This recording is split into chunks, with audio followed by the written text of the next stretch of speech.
start the prayers.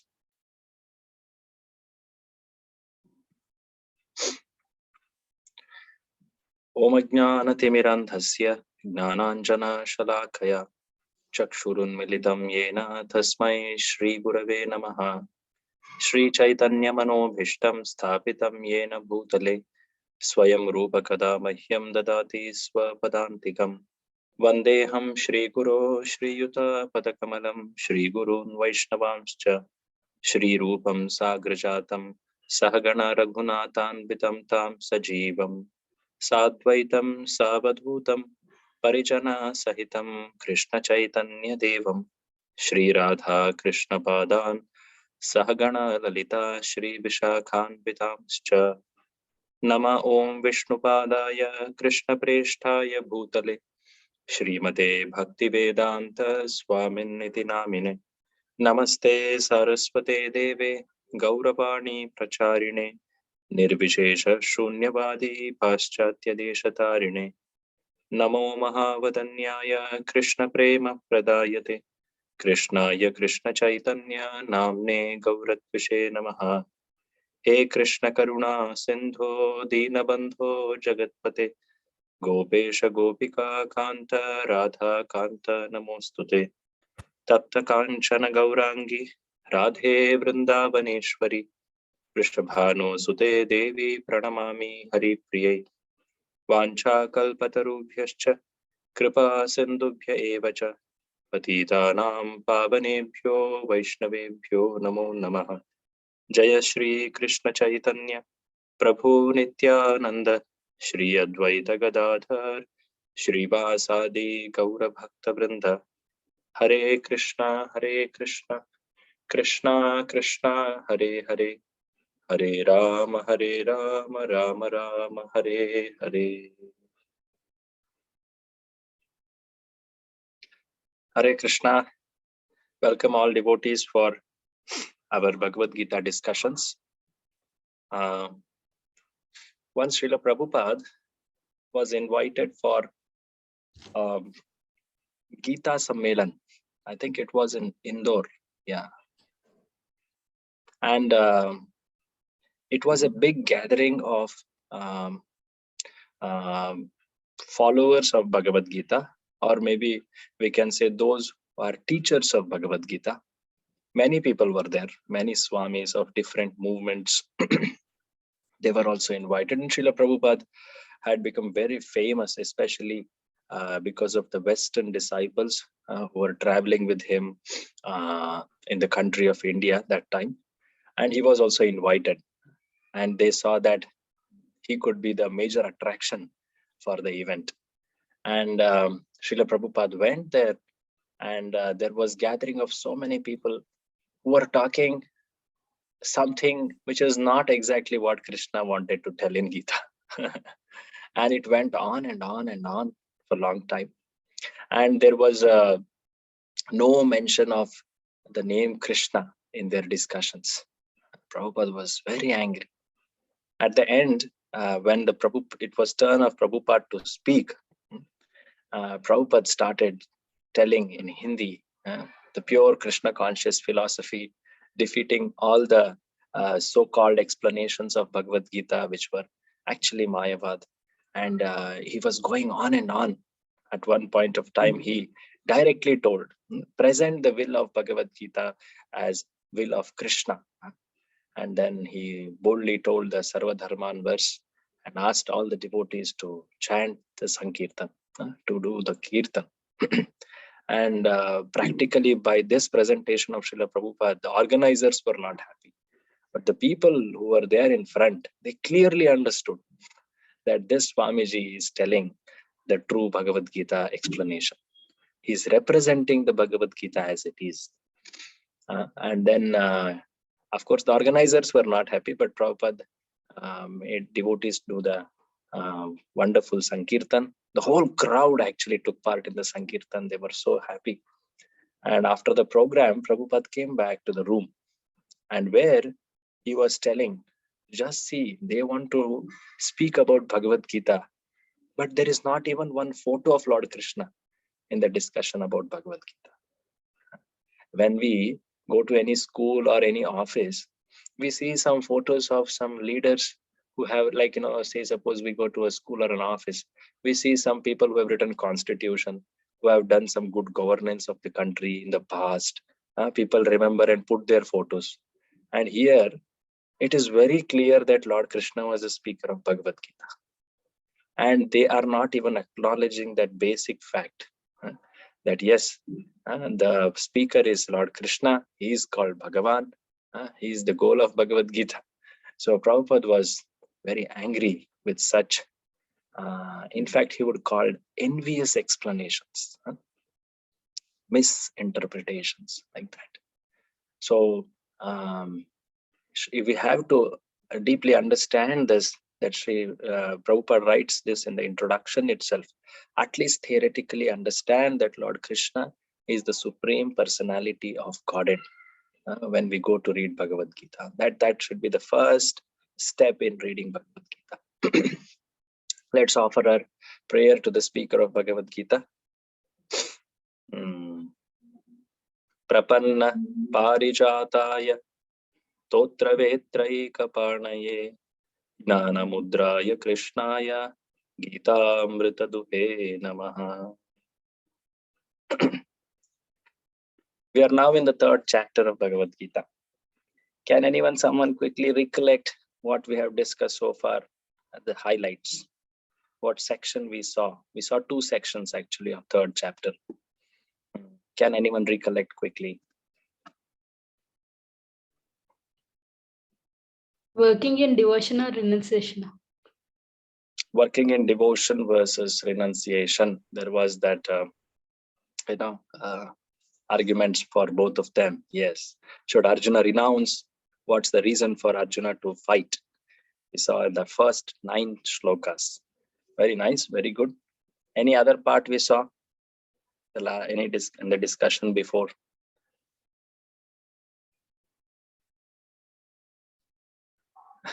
It's been quite a long time, I think we had a gap. So we also saw that how, say, a person who has material desires, so how he should engage in the fruitive action which is approved by the Shastras, which is called as Karma Kanda. And by working like that, he will gradually elevate. That we saw in the 10 to 16, the verses we saw. I'll just quickly show the themes of third chapter. Maybe that will be, you can all recollect from there. So in the first 9 shlokas, here it's mentioned 10, that's okay. In the first 9 or 10 shlokas, Arjuna was told that, oh Arjuna, for you, Karma Yoga is better, not Jnana Yoga. Engaging in the duties is more higher for you than renouncing the duties, for which there were many reasons we saw. And then from 10 to 16, there was description about Karma Kanda. So if you think that you are not qualified for Jnana Yoga, still you should perform your duties. That is from 10 onwards, which describes Karma Kanda, and it actually elevates to Karma Yoga. That's how it goes till 16. I think we ended in the point of 16th. So let us go to that verse and let's put it.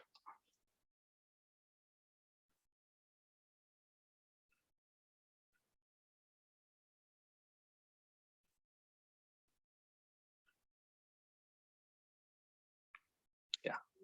Is it visible? The shlokas? Yes, Prabhu. Okay. So we saw the first 10, 10 to 16 verses, 15 verses, shloka, verses number 10 to 15, that how if a person who is in the material world, he has some desires to fulfill. That's why he's in material world. And for him, the best course of action is to follow the Vedas. which fulfill one's desires, but in a very bona fide way, in a very, what do you say, dharmic way, legal way. So one should follow the Vedas for that purpose. And Lord Krishna told that every jiva, it sustains or it subsists on food grains, anna. So if every jiva is wanting anna for his subsistence, but anna comes from where? It comes from parjanya. When there is good rain, then there could be food grains. But rain comes from where? Parjanyat anna sambhavat yajnat bhavati parjanya. So yajna is that which even gives the basic necessities. It fulfills one's desires. So this was the section which told about the importance of yajna. Yajna means basically action performed recognizing the Supreme, acknowledging the Supreme, offering the results to the Supreme. That's called yajna. It's not necessarily to be with the ghee and the fire and with the brahmanas and all. That is one of the yajnas. There are many types of yajnas which will come in the 4th chapter very detailedly. But the principle of yajna is to recognize the Supreme, the higher agencies who award us the basic necessities of life. Prabhupada would say people want to work hard and enjoy. But to even enjoy, they have to recognize the supreme agencies. That will be explained in the 16th verse. So there was a cycle of sacrifice which was explained in the earlier 5 shlokas, in the earlier 2 shlokas actually. So it started with this: all embodied living beings. All embodied living beings, they live on, subsist on food grains. And the food grains are produced by rains. The rains are dependent on how yajnas are performed. And then where are the yajnas decided for? How does one know what yajnas to perform? What is the yajna for one's position in the society? So that is born of prescribed duties. Yajna karma samudbhava. And the next shloka says, how does that karma or the prescribed duties come for? That comes because of Vedas. That is the word used called Brahma. Karma Brahmodbhavam Vidhi. So Brahma. And that where is that Brahma or the Vedas come from? Akshara, that word is used. That is from Supreme Lord. So in one sense, Lord established that the jivas, they are dependent on food. Every jiva for that matter. So in that sense, jivas are dependent on Supreme Lord. So even for our basic necessity, that is food, we are dependent on Supreme Lord. It's only ignorance to say that I don't need Supreme Lord in my life. I will earn my necessities. I will fulfill my necessities, desires. I don't need Lord in my life. That's only ignorance. But actually, so Lord Krishna has established in the cycle of sacrifice that every jiva is dependent on Supreme Lord for his necessities and also desires. That is clearly established. Now, in the shloka number 16, Lord will explain what will happen if one does not follow this sacrifice. One does not live like this. That is told in text number 16. Who would like to read the translations today? Hare Krishna, Prabhuji. Yeah, Can I read? okay. Santosh Prabhu, yes. So we will chant the shlokas together. Evam pravartitam chakram anuvartayati haya aghayur indriya ramo mogham partha sajivati. Yes. My dear Arjuna, one who does not follow in human life the cycle of sacrifice, thus established by the Vedas, certainly leads a life full of sin, living only for satisfaction of the senses. Such a person lives in pain. Yeah. Just give me a minute. I'll bring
Hare Krishna. Sorry. So yes, here Lord Krishna is telling that one who has obtained human life, but if it doesn't follow the cycle of sacrifice, what will happen to him? What will happen to him?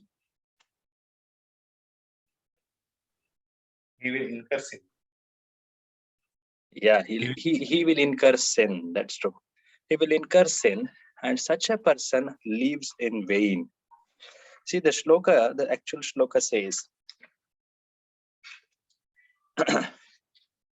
Mogham parthasa jivati. Means mogham means bewilderment. There is confusion. There is no direction in life. Mogha. This word will come in 9th chapter also. So, such a person who is not following the cycle of sacrifice, he will incur sin. Aghayur indriyaramu. And due to which he will be confused in life. He will not be satisfied in life. Prabhupada tells in purport very nicely about the philosophy of modern so-called materialists. Work very hard and enjoy sense gratification is condemned. If you don't acknowledge the existence and the contribution of Supreme Lord, then we are incurring sin. And Prabhupada tells below, therefore, for those who want to enjoy in this material world, the above mentioned cycle of yajnas is absolutely necessary. One who does not follow is living a very risky life, being condemned more and more. But for one, Prabhupada writes below, but for one who has come to the point of bhakti yoga, for him, there is a different consideration. There is no necessity of following the performances of prescribed yajnas for transcendentalists who are above vice and virtue. Those who are engaged in sense gratification require purification by the cycle of yajna performance. So what is yajna doing? It is purifying the performer. It is fulfilling the necessities, but simultaneously it is purifying the performer. That we saw in the shloka yajna shishta shina santo uchyante sarva kilpishai that we had seen. So Prabhupada below writes, the prosperity of the world depends not on our own efforts, but on the background arrangement of Supreme Lord, directly carried out by demigods. The yajnas are directly aimed at particular demigods mentioned in the Vedas. So in that sense, Prabhupada explains about how one should acknowledge the superior agencies, that is Devatas. Behind them is Supreme Lord Krishna's hands, who is directly supervising through those Devatas. So if by performing yajnas one does not become Krishna conscious, such principles are counted as only moral codes. So the purpose of following the yajnas is to come to the point of becoming Krishna conscious. It's a gradual method, but nonetheless, that is the purpose. So if one is following the yajnas, but he has forgotten the purpose, he is just attached to the yajnas. As we were seeing one of the sessions, the famous example of Prachina Barishat. Such a person is not appreciated. Narad Muni saw him and he told him, actually, you are living, karma asakta, you are karma kandi. By that, neither you are getting elevated. It's only a temporary happiness which you are getting. And he gave him the true transcendental knowledge, the purpose of yajna. So one should not therefore limit his progress only to the point of moral codes, but should transcend them to attain Krishna consciousness. So that's how Prabhupada concludes here. We had seen this purport last time. And now Arjuna may have a question. At first, there was description that how Karma Yoga is better than Jnana Yoga. For a person who is in this world, especially the most of the common populace. Then there was description that, okay, if you have desires in the heart, better you perform your duties and fulfill those desires and get purified. Now, if Arjuna says, that, oh, I don't have desires. The duties are for those who have desires, who have something to, expect. If you have something to expect, then you're obliged to do something. When there are expectations, then we have duties. This is the principle in any field actually. Say we expect some salary, we have duties. We expect some certain kind of dealings in the social framework, we have duties. That's how the world runs. So expectations means duties, but I don't have any expectations. I am satisfied within, so there should not be duties for me. Is it not, O Krishna? So Arjuna is thinking like this. So Lord Krishna will address this from shloka number 17 up till 24. Yeah, that's the next section. So the section is, I'm showing the section again. The section is, can someone read 17 to 24? What's the section? You are qualified for Jnana Yoga, still practice Karma Yoga to set an exam. To set an exam. That is the clear theme from 17 to 24, which we will start. Yes, Praveen Prabhu, you have a point? Yes, Prabhuji, I just want to clarify this. The devotees have to perform yajna also, or only Mahamantra is enough? Because sometimes people are say go for Narayan Katha or something, the Havan or yajna you can perform, but we say no, just Hare Krishna Mahamantra is enough for all. So how we can understand this, Prabhuji? Good question. And a practical sadhaka, and especially in the order of a householder, should the yajnas be performed? There is our Acharya by name, one of the Goswamis, Gopal Bhatta Goswami.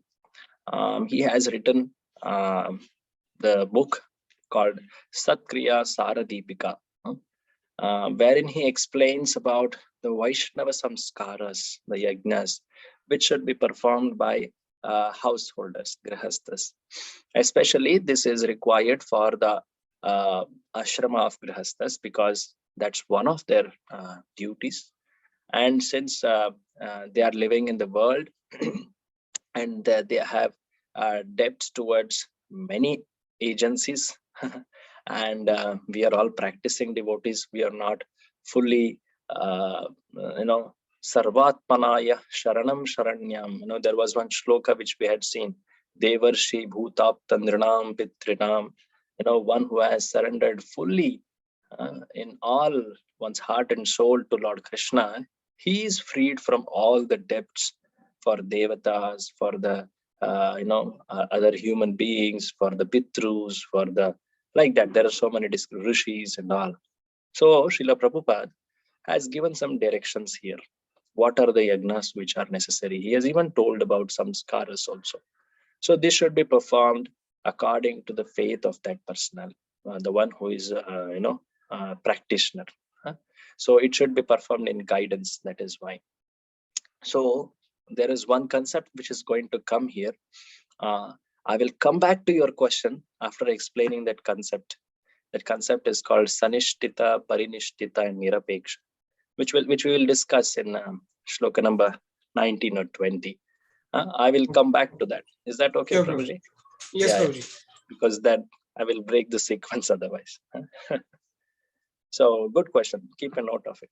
So text number 17 now. Arjuna is taking, I am fit for Gnana Yoga. I don't have desires in heart. I am satisfied. Why do I need to perform duties? 17. Yastvatmaratir eva syad atmatruptascha manava atmanyeva cha santushtas tasya karyam na vidyate. Read. But for one who takes pleasure in the self, whose human life is one of self-realization, and who is satisfied in the self only, fully satiated, for him there is no duty. For him there is no duty. So one who has atmarati, who is pleasure, who is attached to the atma. Here this atma could mean self or super soul also. one who is absorbed in the Atma Tattva, Atma Tushta, he is self-satisfied. He does not need something extraneous for his happiness or satisfaction. For him, there is no duty. Lord himself told it. Yes, tu, yeah, tu means but here. Indeed, but. Atmatushta, Atmarati, Atmatushta, Atmanyevan. What is that? Atmanyevacha santushtas. For such a person who is self-satisfied, who is taking pleasure in the self, for him, tasya karyam na vidyate. Prabhupada explains, one who is really self-satisfied means one who is fully Krishna conscious. So Prabhupada explains in that manner. This purport is important. We will read it as it is. Please read.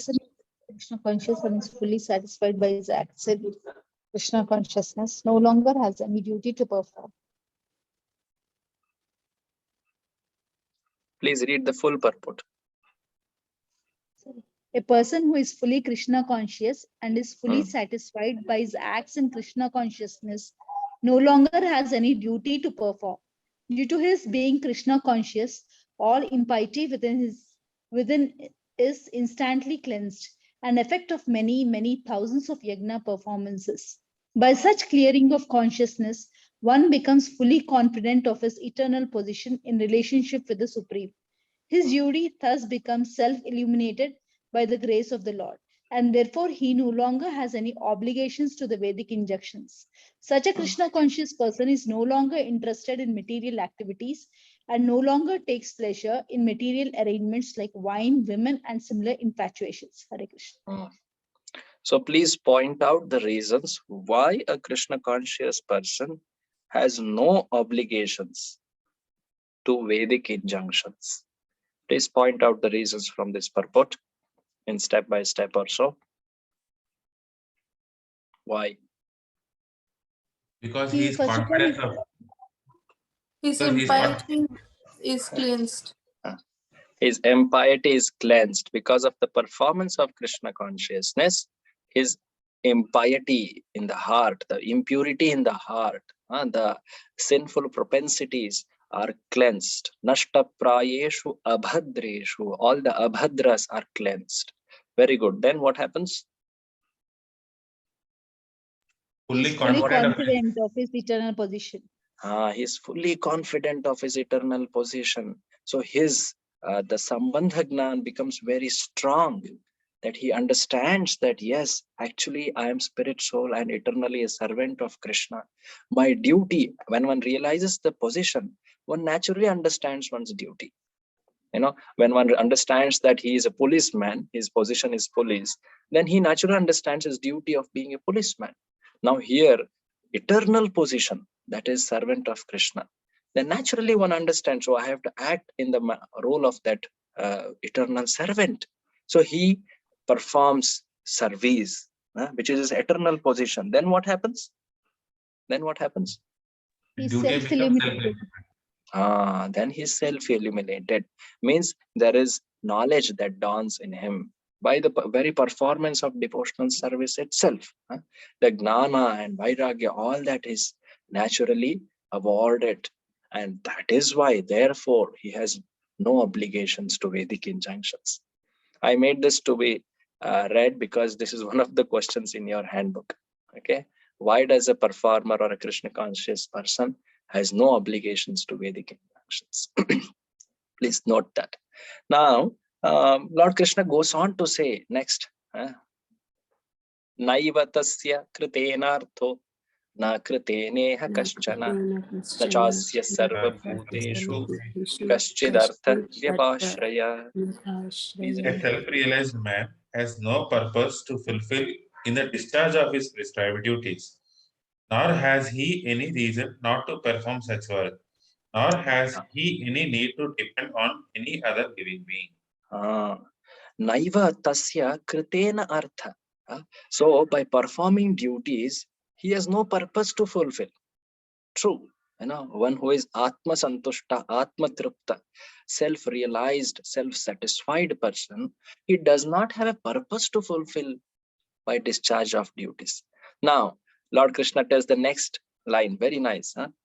Na akritena iha kaschana, nor is there any reason for him not to perform that activity.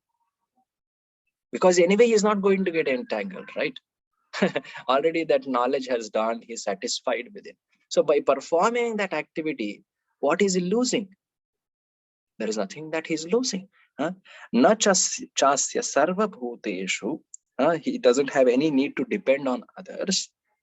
Kaschid arthavyapashrayah. So understanding this, one should perform prescribed duties. Arthavyapashrayah. That is explained here. So Prabhupada says in the purport that a Krishna consciousness man does not take shelter of any person, man or demigod. Whatever he does in Krishna consciousness is sufficient in discharge of obligation. Now here, there is one thing which I want to describe.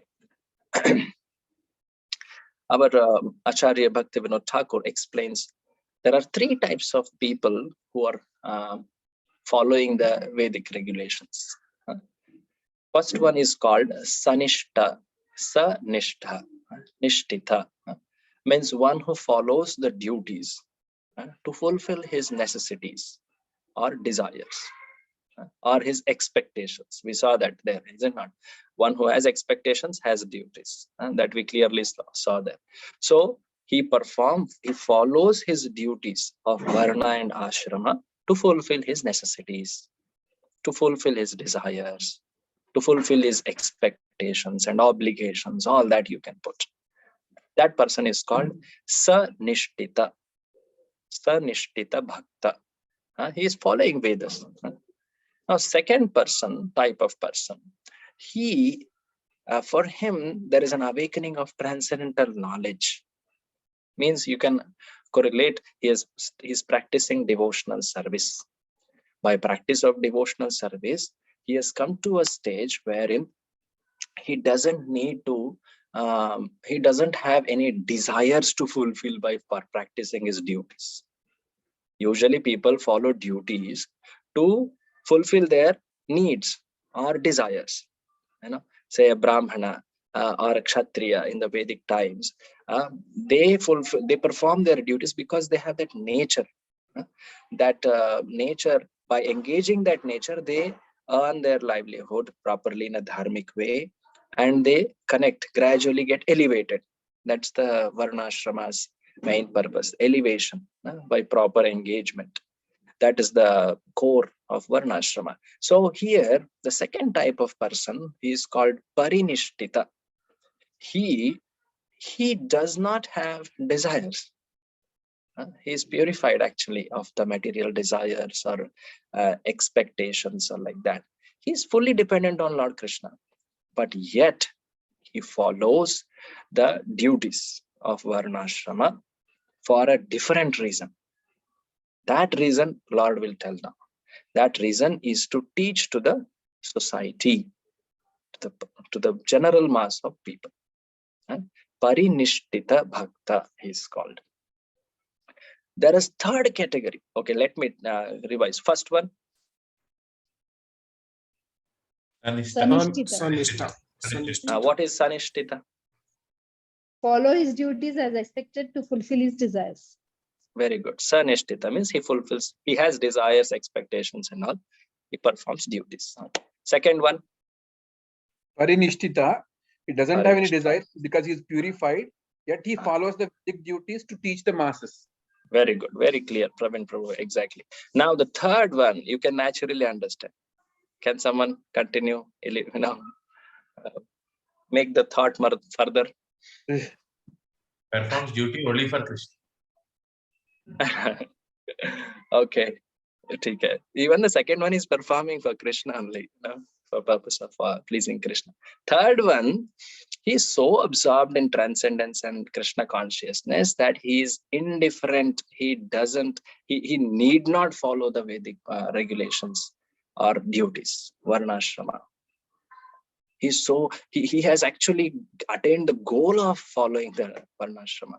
In fact, the second one also, but the third one is so much in prema to the Lord that sometimes he will forget to do Sandhya Vandana, Gayatri, or this, that, and all, because he is absorbed. Sometimes you see a preachers of Krishna consciousness like Prabhupada. It's told a sannyasi should not cross the seas. But Prabhupada did for what purpose? So it's told a sannyasi should not conduct marriages. He did that. So he is actually Paramahamsa. Such a person is called Nirapeksha. Means one who is not, sometimes he actually indifferent to Vedic injunctions. But at the same time, if one is a preacher, he still follows the Vedic injunctions. Like some examples I could say of Avadhutas or Babajis who stay in dhams. They are very elevated and they are absorbed, in chanting of Lord's holy name, absorbed in Katha. So these are very high stages. So 3 stages we talk: Sanishtita, Parinishtita, and Nirapeksha. So Krishna is telling, don't be a Nirapeksha, be a Parinishtita. So that is being explained here.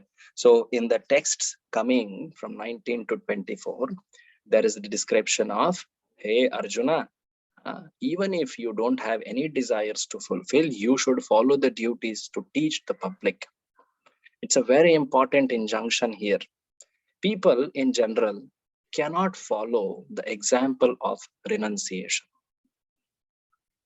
They will easily follow the example of proper duties. For renunciation, we have seen earlier, there is a necessary purification. Otherwise, it causes so much of disturbance in society. Imagine if a materially attached person, he sees, oh, here is a person who is practicing Krishna consciousness. He left all his duties and he follows him. And then this person is not purified and he imitates, he follows that example. And then what will happen? He will actually not able to control his desires, which are pushing him from within. He will end up committing or fulfilling those desires in a wrong way. Is it not? So for that, it's very important to set good examples for action, proper action. So that is going to be the theme from text number 17 up till 24. Very important theme. So in this regard, we can even refer to the yajnas. What's the necessity of yajnas for devotees? I already told one point earlier that in the stage where we are practicing Krishna consciousness, we still are getting purified. We are not fully purified. At that stage, we have so many obligations. And it's, these Vedic yajnas are ultimately given by Krishna. Is it not? If we see Krishna in that and take part in those, whatever samskaras or like that, we are Krishna conscious. They are not really affecting us away. But if some such Vedic injunctions are going against 4 regulative principles or against the injunctions of our gurus, surely we need not take part in that. But there is a second reason which Krishna is going to tell here, to teach to the people of the society. That also one reason the devotee could keep in mind. Like Chaitanya Mahaprabhu did the Pinda Kriya for his father at Gaya. What's the reason for him? He does not have, he fully knows Chaitanya Mahaprabhu is Supreme Lord himself, of course. As a pure devotee, he's teaching that if one has surrendered to Lord Krishna, then there is no need to follow this preliminary, rituals of submitting to devatas or like that. It's not that when a devotee engages in them, he has faith in them. No, he doesn't have faith. His faith is in a devotional service only. But as a matter of being in the society, some social obligation, we had discussed this. I think one questions had come like this, and also as a setting of example. So as a preaching example. So for that purpose, devotees may do this, and it should not be more aggrandized than necessary. What is to be in forefront is devotion, like that. So now let us see from text number 19 what Lord Krishna has to say for Arjuna. Tasmad asakta satatam karyam karma samachara asakto hyacharan karma paramapnoti purusha. Therefore, Hmm. without being attached to the fruits of activities, one should act as a matter of duty. For by working without attachment, one attains the supreme. So don't be attached to the fruits of action. You are telling already you don't have desires. True. So do not be attached to the fruits of action, but perform activities as a matter of duty. Karyam karma samachara. As a duty, you do it. For by working like that, what will happen? Paramapnoti. Param means you will attain supreme. This could mean for impersonalist liberation. For devotees of Lord, it could mean the lotus feet of Krishna. So perform the duties in the mood of not being attached to the fruits. That's what Lord is advising here. And now Lord will tell several examples to substantiate this fact, to help us understand. Usually you see in this world, we always need some examples to emulate, not just the philosophy. Otherwise, the Shastra was sufficient. But studying the lives of devotees is very important. Like we read about Prabhupada's life. We read his books, but we also read about Prabhupada's life. And that will very equally establish Krishna consciousness in the hearts of devotees. Is it not? As we read Prabhupada's book, Prabhupada's life, how he led his life, what he did while traveling, all that, like say Prabhupada Lilamrita, so many disciples have written about. So there are examples of people who have practiced such philosophy in their life. And now Lord Krishna is giving one example. The famous example which Lord says is of kings called Janaka. Karmanaiva hi samsiddhim asthita Janakadaya loka sangrahamevapi sampashyan kartumarhasi. Read. Kings such as Janaka attained perfection solely by performance of prescribed duties. Therefore, just for the sake of educating the people in general, you should perform your work. So now here, Janaka, who is this Janaka? Is it Sita's father, Janaka? There are many people who are called Janaka. Actually, Janaka is, the many kings were called Janaka. There was one Janaka whom Lord Krishna also visited by name Bahulashva. Krishna visits Mithila and he meets a king by name Bahulashva. So they are also called Janaka. And of course, there is Janaka who is Sita's father. So like that, there are many Janakas. But these kings were very actually self-realized kings. These kings such as Janaka. And they were actually purified. Prabhupada writes in the purport, especially he refers to father of Sita. Janaka was the father of Sita and father-in-law of Lord Sri Ram. Being a great devotee of Lord, he was transcendentally situated. But because he was the king of Mithila, he had to teach his subjects how to perform prescribed duties. So similarly, Prabhupada is telling Krishna and Arjuna also, they were also self-realizing. For Lord Krishna is supreme himself. At the same time, Arjuna is already a pure devotee. He's fully realized his constitutional position. But at the same time, they are teaching the duties, especially of the duties of Kshatriya. So they, especially when it comes to the matter of this fight, it is not that they wanted the battle, but because it was their duty to establish dharma, Arjuna's duty. And Lord Krishna says this later, dharma samsthapanarthaya. So in that matter of performing the duty of establishing dharma, this war was inevitable. It was a necessity. So Prabhupada explains that. So for such a right cause, there is a necessity for fighting. Although one who is situated in Krishna consciousness may not have any interest in the world, he still works to teach the public how to live and how to act.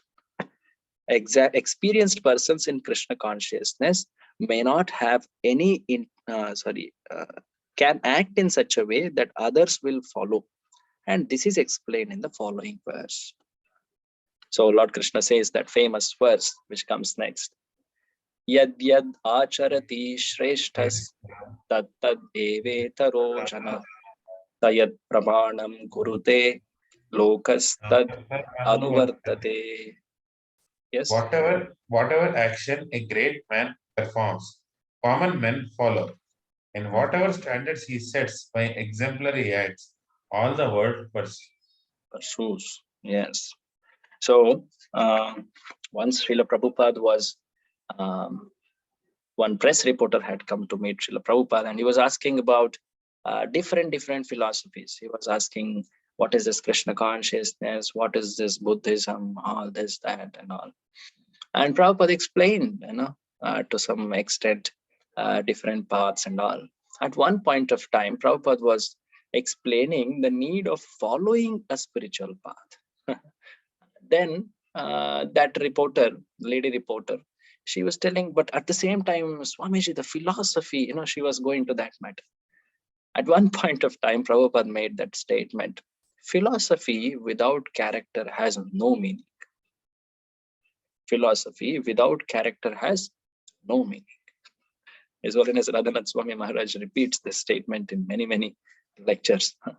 So, true, there is the wonderful philosophy which we all learn, which we discuss and all.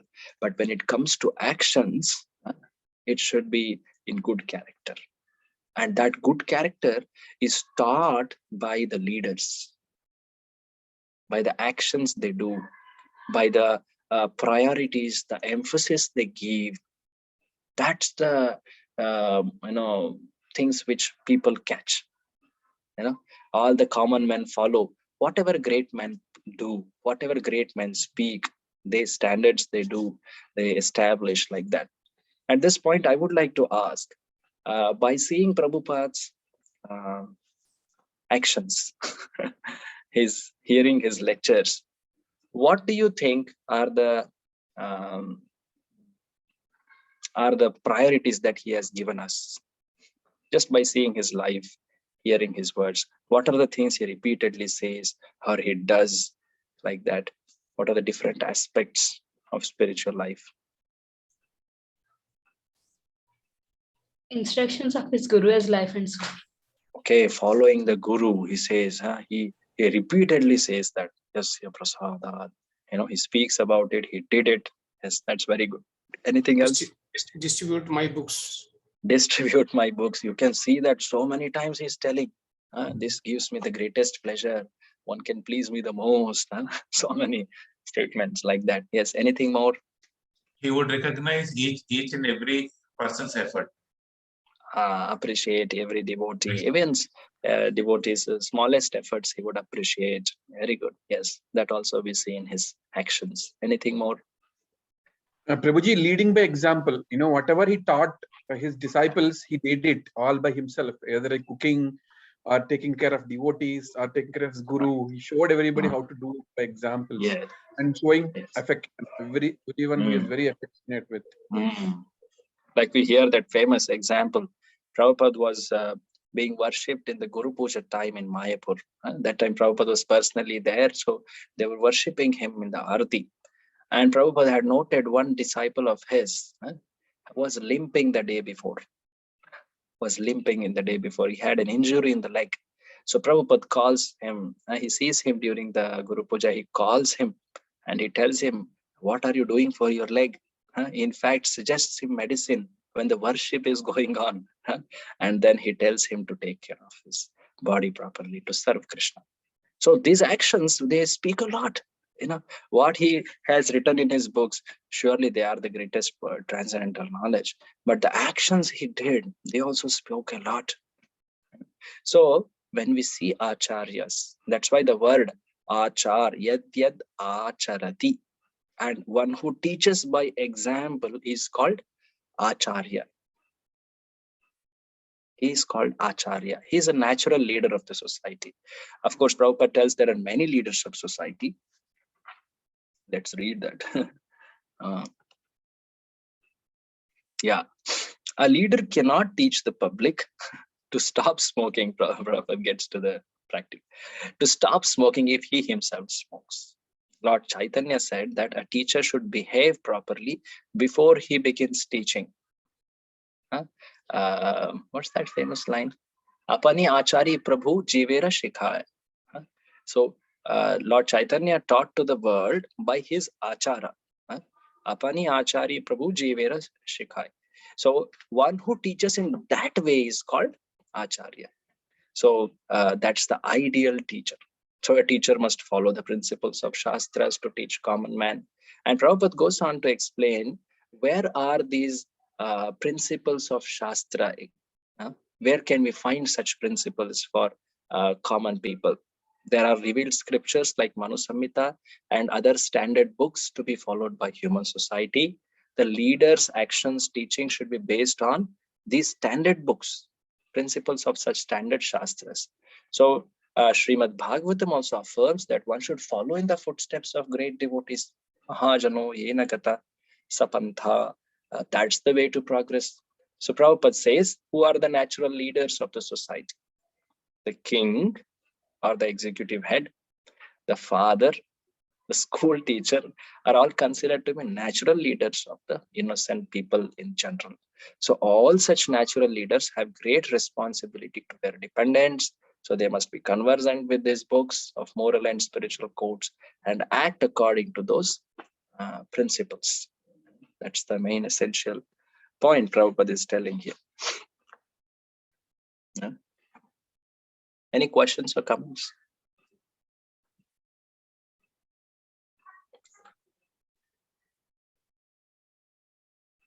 Okay. Now, Lord will further go giving more examples. Now he tells his own example. He told example of Janaka, the great king, self-realized kings. One of them is Janaka. Loka sangraham api astita Janaka adaya. For the purpose of teaching the common mass of people, public, Loka sangraha, to set the right standard. Such self-realized kings also perform duties, O Arjuna. They were also Atma Triptas, Atma Santushta. And why to tell about them? I myself, Lord here tells very interestingly, I don't have any duty because I am supreme. But at the same time, I am following the duties of Arjuna. So let's see these shlokas. Name parthasti kartavyam. Sorry. Yeah. Name parthasti kartavyam trishu lokeshu kinchana nana vaptam avaptavyam varta eva cha karmani. O son of Pritha, there is no work prescribed for me within all the three planetary systems. Nor am I want of anything, nor have I a need to obtain anything, and yet I am engaged in prescribed duty. So, hey Partha, name kartavyam. I don't have any kartavya in any of the planetary system. I don't have any kartavya. Trishu lokeshu kinchana. I don't have something to obtain. Avaptavyam. Nana avaptavyam. I'm not in need of anything. I'm not having any desire for anything.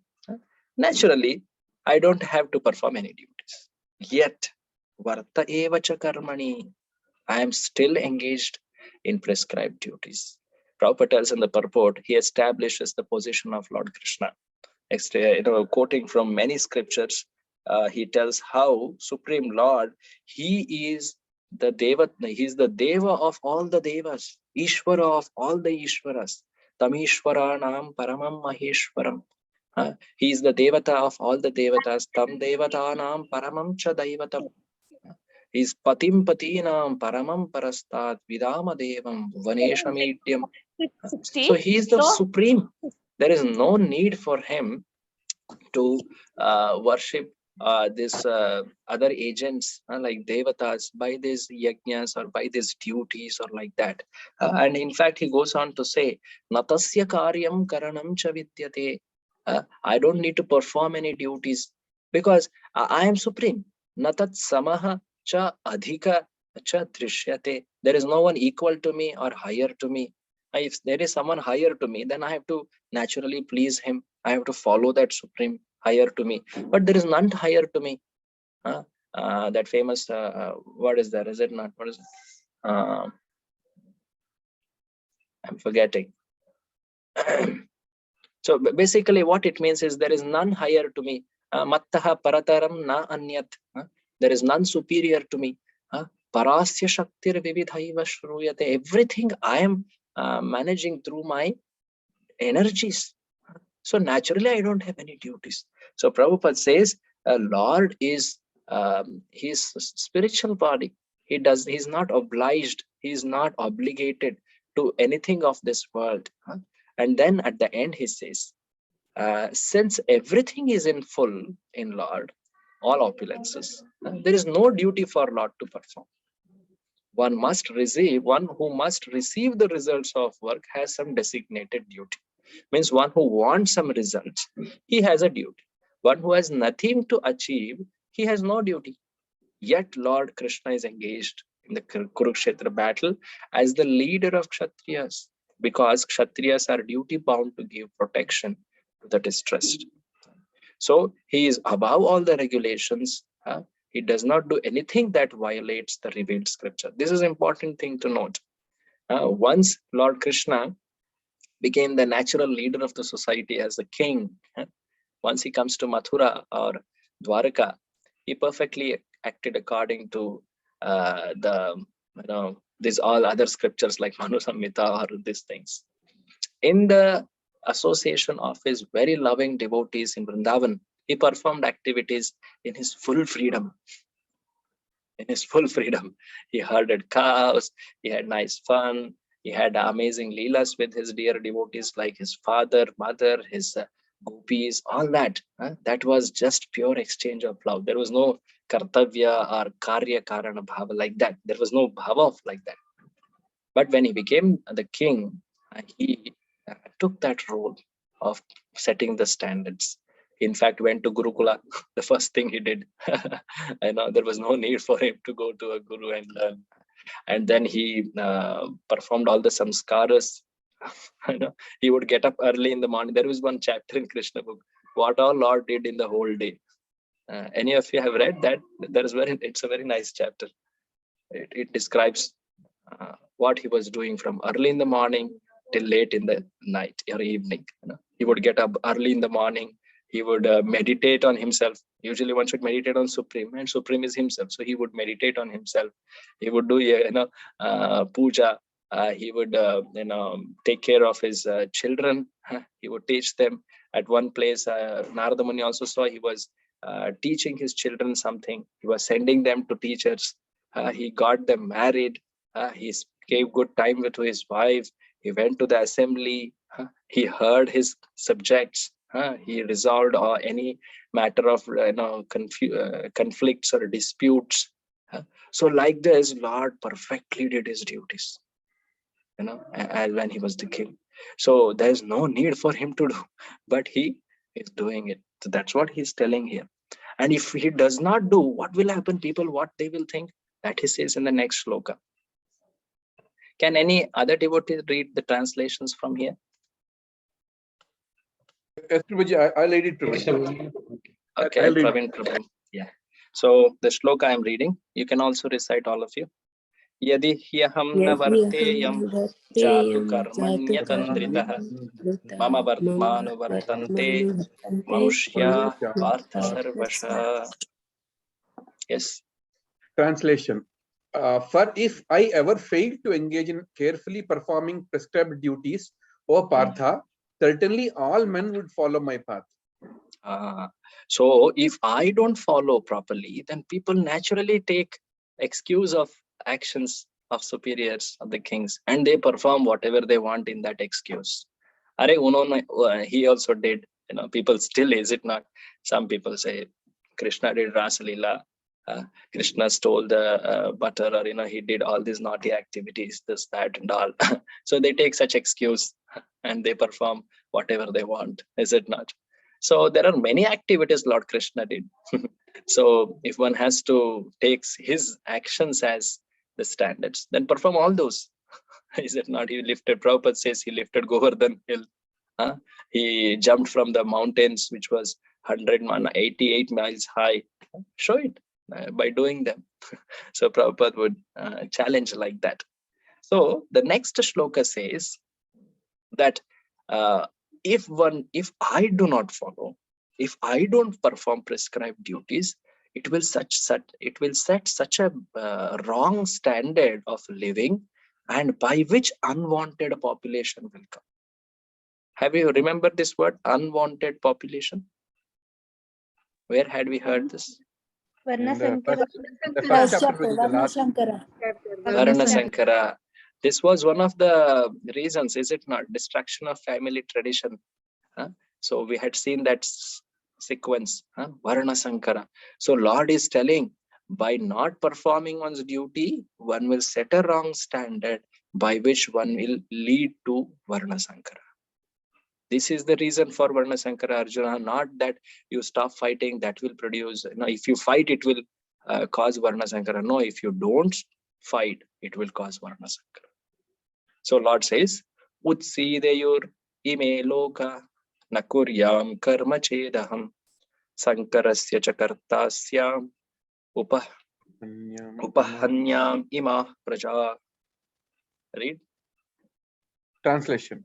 If I did not perform prescribed duties, all these worlds would be put to ruination. I would be the cause of creating unwanted population, and I would thereby destroy the peace of all living beings. So Varna Sankara, as we have seen earlier, unwanted population means population which is not trained, not civilized, not directed for the ultimate purpose of human life. That is Varna Sankara. One which is not inclined to perform dharma, one who is against dharmic principles. That's Varna Sankara. So Prabhupada tells Varna Sankara is unwanted population which disturbs the peace of general society. So he goes on to tell, when Lord Krishna descends, naturally he deals with rules and regulations in order to maintain prestige and necessity of such important performance. So Lord, he sets a good standard. So whenever there is disregard of religious principles, regulative principles, then Lord himself descends and corrects them.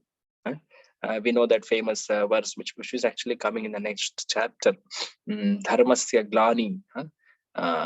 Yada yada hi dharmasya glani bhavati bharata abhyuttanam adharmasya tadatmanam srajamyaham. Whenever there is dharmasya glani means patana or deterioration, glani. So then and adharma is increasing, abhyuttanam adharmasya. Then I come, tadatmanam srujamyaham, Lord is telling. So when Prabhupada is telling the same thing in translated, paraphrased, whenever there is general disregard of regulative principle, Lord himself descends and corrects. We should, however, note carefully, although we have to follow in the footsteps of Lord, very important here, although we have to follow in the footsteps of Lord, we still have to remember that we cannot imitate him. Following and imitating are not on the same level. We cannot imitate the Lord by lifting over the hill as Lord did in his childhood. It's impossible for any human being. We have to follow his instructions, but we may not imitate him at any time. So Lord performed so many activities which showed his supreme position, his independent position, his love for his devotees, his how he could be carefree to the whole society when it comes to show his love for his devotees. So many instances are there. There is one instance of which is often misunderstood, that is Rasa Leela. And the description comes in Srimad Bhagavatam about this famous Leela. At the end of that Leela, in the Rasa Panchodhyaya, this verse comes, which Prabhupada quotes, Naitat Samachare Jatu, it goes like that. And it's a very nice translation. Can someone read this translation? One should simply follow the instructions of the Lord and his empowered servants. Their instructions are all good for us, and any intelligent person will perform them as instructed. However, one should guard against trying to imitate their actions. One should not try to drink the ocean of poison in imitation of Lord Shiva. Lord Shiva. So people, after naturally reading the description of Rasa Leela, of course, in the beginning also it is told, in the middle also it is told, everywhere it is told that how Lord is supreme and he is fully transcendental to all the material modes of nature. And yet at the end of it, this shloka is also told, where it says that one should simply follow the instructions. Their instructions are for all of our good. Now one should guard against imitating their actions. Just like one example is given, Lord Shiva drank poison. Great personalities, they perform actions which are just to be, offered obeisance. They should not be imitated. What is for our benefit is follow the instructions. Follow the instructions, and one will easily understand by their very instructions what is their desire, what do they want us, how it will benefit us. So that one should be very clear. So Prabhupada writes further, we should always consider the position of Ishwaras or powerful devas. Without such power, one cannot imitate the Ishwaras who are superior, powerful. Lord Shiva drank poison to the extent of swallowing an ocean. But if a common man tries to drink even a fragment, he will be killed. So there are many people who imitate Lord Krishna's Rasa Leela or Shiva's have, sevana of this marijuana or ganja, or, all these things, such activities, because they conveniently choose what gives them enjoyment. So Prabhupada says such there are some pseudo devotees who prefer to imitate Lord in his Rasa Leela, forgetting their inability to lift Govardhan hill. It is best, therefore, that one not try to imitate the powerful, but simply follow their instructions. Nor one should try to occupy their posts without qualification. There are so many incarnations of God without the power of Supreme God. So one should not follow such false gods, pseudo avatars, and all like that. Many like that. So this covered one theme here. What was the theme? Can someone help us? What was the theme which we saw from 17th up till 24th verse? We saw one particular theme here. Common thread. What's Lord essentially telling to Arjuna? Why he should fight? If you think you don't have any material desires or necessities or obligations, expectations, still you should fight for the purpose of setting example, teaching the mass of public in the society. That's the theme here. Okay, so that Lord dealt till 24th verse here. Very famous verse, Yadyad Acharati Shrestha, comes in this section. Now from here, very interestingly, Lord will describe two types of workers in this world, naturally. So there are attached workers, karma kandya, like that. And Arjuna was told, you don't have any desire, still you perform. So he is a detached worker. Asakta he is called. And one is called sakta. Sakta means attached. Asakta means detached. Not asakta. Asakta is attached again. Asakta. So sakta and asakta, attached and detached workers.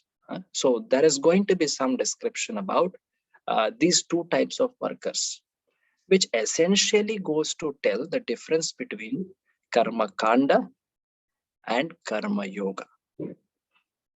Sakta means karma kanda, the attached worker. Detached worker is karma yoga. So that's the next theme. Let's look at it. KY, KK difference, that's short form. Karma yoga, karma kanda difference. For next 5 shlokas, that will be the theme here. Let's go to the 25th verse. It's going fine. Are we all together? Yes, Prabhuji. Okay, fine. Sakta karmanya vidvamso yatha kurvanti bharata kuryad avidvams tatha saktas chikirshur lokasangraham. Yes, read. Translation. As the ignorant perform their duties with attachment to results, the learned may similarly act, but without attachment, for the sake of leading people on the right path. So there are two workers, very clearly the translation itself says. So ignorant perform the duties with attachment to the results, and learned perform the duties with no attachment, without attachment. And the purpose is what? Not the results, for the sake of leading people on the right path. No? So Prabhupada says in the purport that a person in Krishna consciousness and person not in Krishna consciousness are differentiated by desires. They have different desires. A Krishna conscious person does not do anything which is not conducive to development of Krishna consciousness. He may even externally act like an ignorant person who is too attached to material activities. So Prabhupada at the end concludes that Krishna conscious person is required to show the people how to act and how to engage the results of action in the purpose of Krishna consciousness. In the Srila Prabhupada's life, we may note this, the stage when he was printing Back to Godhead magazines. He was practically managing the entire process chain, right from writing. He did not have even paper to write. And he was writing, and then he was going to the printing house. He would even get the papers. He would proofread, collect the, check the quality, and then he himself would go and distribute. And then he would even post the copies to different people. He would cultivate the favorable well-wishers, and he would fund for the next publication. All that he was doing himself. Prabhupada's Lilamrita describes very elaborately. At that one place, His Holiness Satsvarup Das Goswami Maharaj describes this, that for externally it looks like a person who is very materially ambitious. He is working so hard,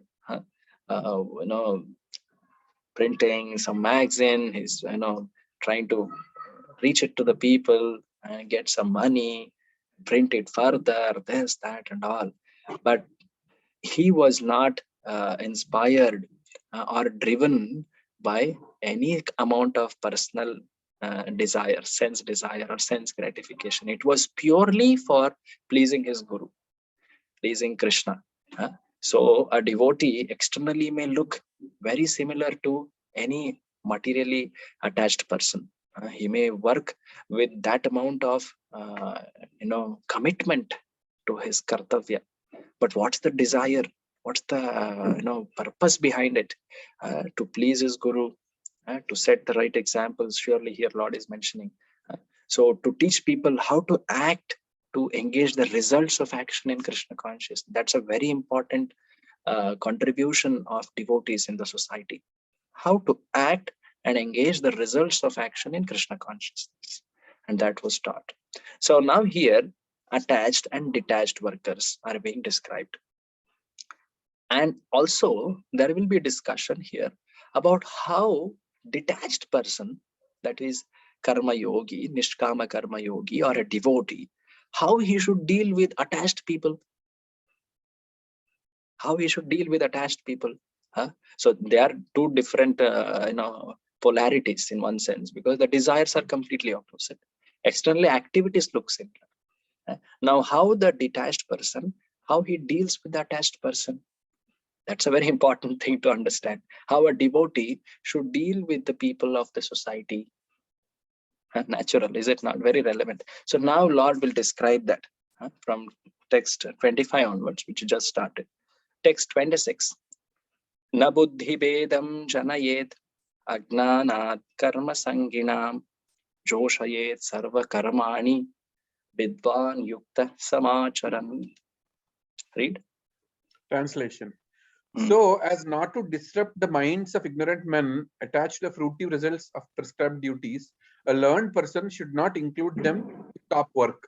Do not induce them to stop work. Rather, Mm. by working in the spirit of devotion, he should engage them in all sorts of activities for the gradual development of Krishna consciousness. Krishna consciousness. So a person who is ignorant may engage for some immediate benefits, fruitive results. But a learned person should not induce him to stop that work. Very interesting. One should not induce him to stop that whatever level of dharma he is following, even if it's inferior, still one should not force him to stop that work. Rather, by working in the spirit of devotion, he should engage them in all sorts of activities for Krishna consciousness. It's very interesting that a person who is practicing Krishna consciousness, he knows the purpose of every regulation of Vedas. That's the gradual development of Krishna consciousness. He knows the ultimate goal is Lord Krishna. In that sense, he sees Krishna in those activities, and he helps that person. Okay, you have that faith, do that activity consistently. He in fact inspires him, and wherever it is possible, he engages and tries to connect it to Krishna. Prabhupada says in the purport, very nice, a realized soul in Krishna, a realized soul in Krishna consciousness should not disturb others in their activities or understanding, but he should act by showing how results of all work should be dedicated to the service of Krishna. The learned Krishna conscious person may act in such a way that the ignorant person working for sense gratification may learn how to act and how to behave. So he teaches this to the ignorant person, how to act, how to behave properly. So ignorant person, although he is not to be disturbed in his activities, a slightly developed Krishna conscious person may be taught directly the engagement, Krishna service, service to Lord Krishna directly. So there are many instances where Srila Prabhupada showed such behaviors, how to deal with people of the world who are very much attached or very having certain traits, such abilities. Like once Srila Prabhupada was approached by a famous musician, I think George Harrison, and he told he was actually a little already disinterested with the world, and he had some understanding about spirituality. He had associated with some teachers that time. And he came and he saw Srila Prabhupada as the, he's giving the highest spiritual philosophy and also practice. And he decided he will leave everything, whatever he's doing, and join him. Prabhupada told him, no, Krishna has given you the ability of music. Engage that in service of Krishna. So Prabhupada told him, you continue. You do whatever you're doing and connect it to Krishna and inspire people to come to Krishna. And that from there onwards, he did many events, he in fact helped Krishna consciousness movement in many ways, monetarily. He performed many music records, and many ways he in fact actually expanded the preaching like anything. Many of the Western people, by hearing his beautiful compositions, which were very thoughtful, which were indicative of some supreme, my sweet Lord, many like that, they came to Krishna consciousness. So like that, Prabhupada also, he did not stop a person of the world from his activity. He in fact helped him to connect it to Krishna. There are many such instances also. So Lord will tell here that he just now told how a detached person should see attached person, should engage, how he should deal with him. And this principle will come again in a little later, I think 29 or so. But now Lord will tell in the next shloka, what are the basic understandings, paradigms, thought of an attached worker and detached worker. Attached worker means one who is attached to the results, fruits, immediate results of action. And that is explained in this famous verse, very often quoted verse. Prakrite kriyamanani gunai karmani sarvasha ahankara vimudhatma kartaham iti manyate. Read. Translation. The spirit soul, bewildered by the influence of the false ego, thinks himself the doer of activities that are in actuality carried out by the three modes of material nature. Yeah. So Prabhupada writes in the purport, there are two types of people working in the society. One is maybe Krishna conscious or spiritually, spiritual aspirant, and other is working in material consciousness. Externally, they appear same, but what is their thinking? That is explained in this purport. In fact, the very translation says there are some basic, fundamental of such an attached worker. Can someone quickly point out there one, two of them very easily? The translation itself.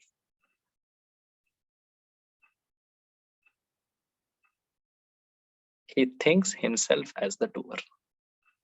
Kartaham iti manyate. That's one very fundamental classifier of attached worker. So Prabhupada says in the purport, the person in material consciousness, see the purport, is convinced by false ego that he is the doer of everything. He is the doer of everything. Karta aham. Everything actually I am making everything happen.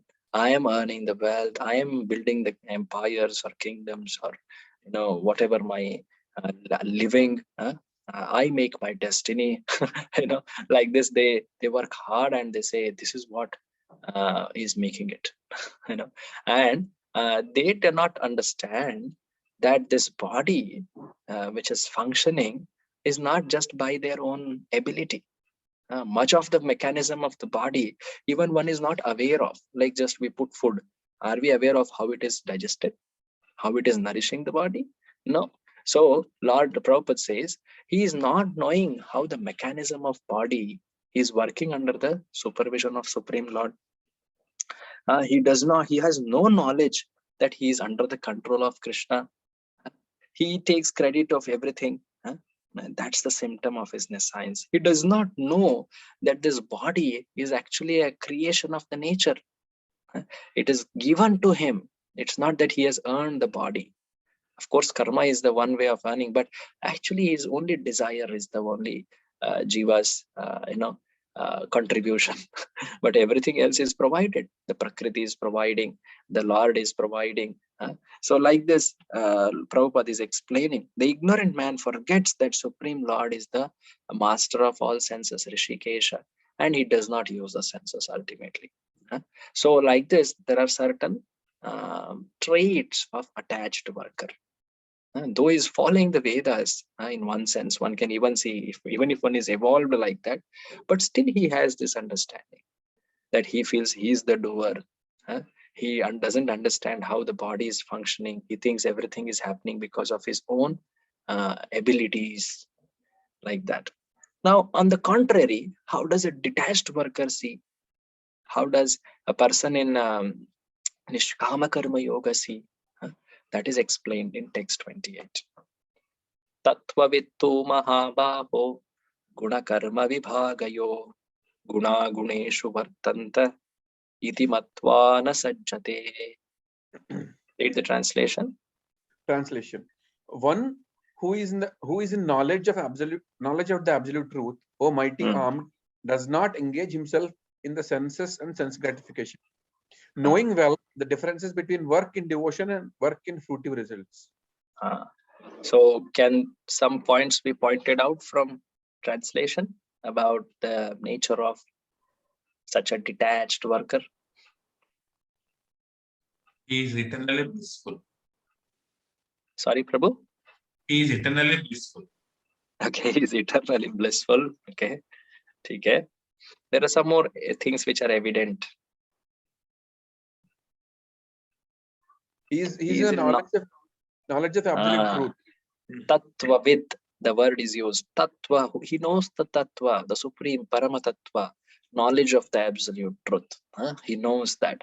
And then what else he knows? What else he does?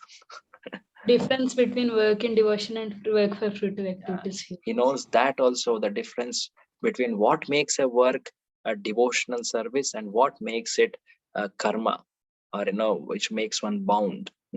And in that sense, it does not engage senses for sense gratification. That's also explained. So Prabhupada tells in purport, the knower of absolute truth, he knows what is his position in the material world. It's such an awkward position for a being of spiritual nature to be in a world which is of material nature. It's completely opposite. Bhaktisiddhanta Saraswati Thakur told, spiritual life in material world, what a paradox. I told it. Means the material world's nature is very different, and it is not favorable for spiritual practice. So in that sense, he told, any gentleman would not like to make a living in this world. He would try his best to transcend this material world. Bhaktisiddhanta Saraswati Thakur says that. So he knows that he is part and parcel of Krishna, and his position is to serve Krishna, not of this material world. And Prabhupada goes on to explain that how his real position is eternal bliss. One of the devotees pointed. And he dovetails all his activities in service of Krishna.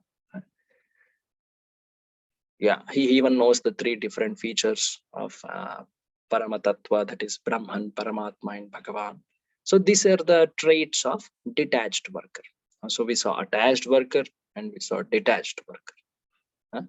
One shloka before this, that is Prakrite Kriyamanani, that showed about attached worker. And now Tattvavittu Mahabhavu, it told about detached worker. Now in the 29, Lord will tell so how ignorant, that is attached worker and detached worker, they should be seen, and how detached sees the attached. That's explained here. Prakriter guna sammudha sajjante guna karmasu tana kritsna vido mandan kritsnavin na vichalayed. Yes. Translation. Bewildered by the modes of material nature, the ignorant fully engages themselves in material activities and become attached. But the wise should not unsettle them, although these duties are inferior to the performer's lack of knowledge. So there is a very nice purport actually. Prabhupada says in the very end that how, let's begin the first part of purport.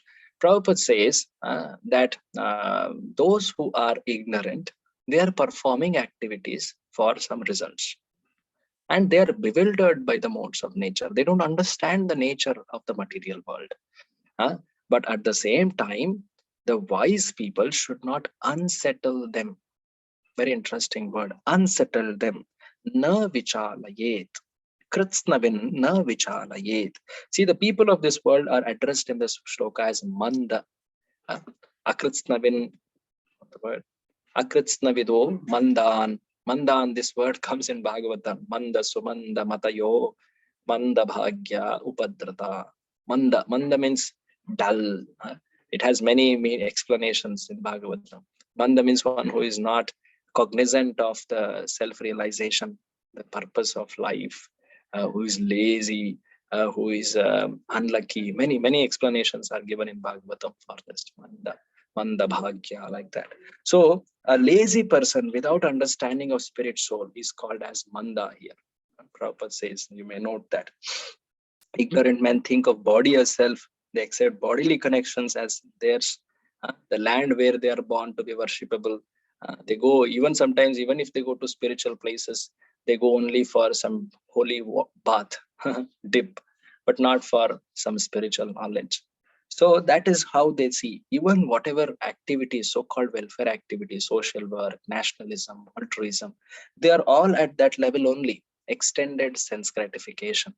So at the same time, men who are ignorant cannot appreciate Krishna conscious activities. You see the last paragraph. And therefore, Lord Krishna advises us not to disturb them and simply waste valuable time. Okay, so Lord Krishna has advised this. Do not disturb them, Arjuna, by telling them that, by setting an example of renunciation and setting a wrong standard by which, they will be provoked to think, let me also renounce and try this. But at the same time, their heart is not purified. They will end up doing some wrong activities. They will disturb the society by such activities. Do not unsettle them. You perform better duties. By that, they will be sticking to their duties properly. That will gradually elevate them. Lord is teaching. Just see the Lord's thought here. And then Prabhupada tells very interestingly, the purport, last few lines of the purport, but. Can someone read? But. Let me read, sir. But- Prabhuji. But the devotees of the Lord are more kind than the Lord because they understand the purpose of the Lord. Consequently,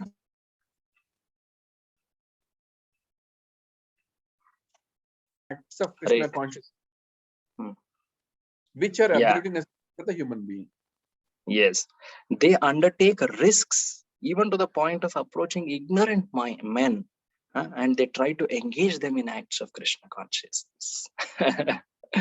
You know, in the Shastras, you will find one such instance of a saintly man approaching a very attached person and preaching him direct Krishna consciousness about futility of this material world.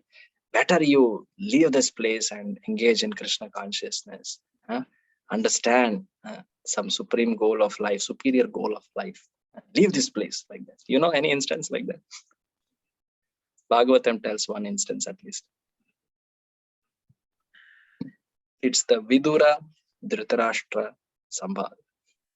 So Vidura, he comes back to meet Pandavas. Especially, actually, he wanted to instruct Dhritarashtra. He comes and tells him heavily that you, Dhritarashtra, are so attached. You wanted to kill these Pandavas and you lost all your children. And you are living in the same place with those same people whom you wanted to kill. In fact, you are accepting the food from the one whom you wanted, whom you hated the most. Such a shame. And better, you don't understand whatever you are aspiring for as a kingdom, as happiness, is all temporary. And better you leave this. Do not lead a shameful end for your life. Take to spiritual practice. Become a dhira, become a narottama. That's the word used in Bhagavatam. Leave and go and take to Krishna consciousness. Hearing this, Dhritarashtra, he becomes shaken up. He was unsettled. In exactly the term which is used, unsettled. Dhritarashtra quits home. That's the title of the chapter. So when he leaves, of course, he's now with great vigor. He goes and he practices devotional service mixed with Ashtanga yoga. He attains liberation, and Gandhari also follows him like that. Why I brought this is, it's very rare you will see such instances wherein someone who is unsettling the person by his spiritual instruction. Usually it is to engage a person in Krishna in some way, whatever is possible, help him gradually elevate, connect to Krishna. Vidura had such a strong relationship and he was such an elevated personality. He could speak such direct Krishna conscious heavily and unsettle the person and still lead him to Krishna's lotus feet in a gradual sense. So the usual practice which devotees do is to encourage a person, engage them in Krishna consciousness. And that's what Prabhupada is telling. Though Lord Krishna says, usually devotees do not unsettle the common mass of public. They just teach how to perform duties externally. But devotees of Lord are more kind than Lord, knowing the purpose of. So they go and tell, Hare Baba, leave the sinful activities, practice devotional service, chant Hare Krishna. So they go and tell. And this mood of compassion is highly appreciated in the Shastras. It is told, Anugraha yena charanti nunam. These are walking only to give anugraha of the Lord. Charanti nunam, Janardanasya. These are the people of Janardana, who is the deliverer of people, all the common mass. So knowing this, we should actually be very grateful to whoever came and unsettled us from our material conceptions, material life. At least I can say for myself. So the point is, what we saw, this theme, we will end with this here, that Lord Krishna is teaching the difference between attached and detached worker. Attached worker, what are his thinkings, how he thinks himself as the doer, everything, so many things. And detached worker, he knows the Supreme Lord and is not attached to the results. He performs activities in that sense as a matter of duty for pleasure of Lord. At the same time, devotees, they go one step ahead and they engage the attached people in service of Krishna. And they teach to them Krishna consciousness. So this is how we understand it. Okay, I think we are already late today. We will stop here. Today we saw the two themes. The first theme was about the purpose of setting good example, performing duties to set good example. And second was about the difference between attached and detached work. Okay, so there are few more things which will take one more session for us to complete this chapter. We'll try to do it next session. Thank you very much. Srimad Bhagavad Gita ki jai. Jai. Srila Prabhupada ki Jai. Hare Krishna. Thank you. Thank you very Thank much. you very much. Hare Krishna. Hare Krishna. I think we need another Hare session, Krishna. Prabhuji. Thank you very much.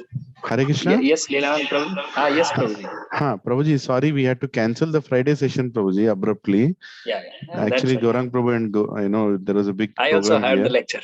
Oh, you did? Nice. Hare Krishna. So, Prabhuji, do you think you need another session on to cover that, or? We will do, maybe we will take one extra day, or otherwise we will have to extend some of the time on every session. So whatever you suggest, I'm No, open to Prabhu, that. you are in a lot of services. You can tell. See, for us 8 o'clock and 8:30. For most of us, it doesn't make a big difference because already it's 8 o'clock. 8:30 is not a big deal. Excepting two, 3 devotees, as I said, who are in Singapore, but they have been very helpful in terms of hearing it, hearing the recording for the later part. So, if you feel it's okay for you, it's not too much of an extension for you, you can extend it, or at the end we can choose one Saturday evening and have one session and close up as you. We will try to do maybe next session half an hour more and Sure, take Prabhu. some 4 sessions like that. We will easily cover that way. Yeah. Sure, That should be fine. Prabhu. Thank you. Thank you Prabhuji. very much. Hare Thank Krishna. you. Dandavat Pranam, Prabhuji. Hare Krishna. Dandavat Pranam. Hare Krishna.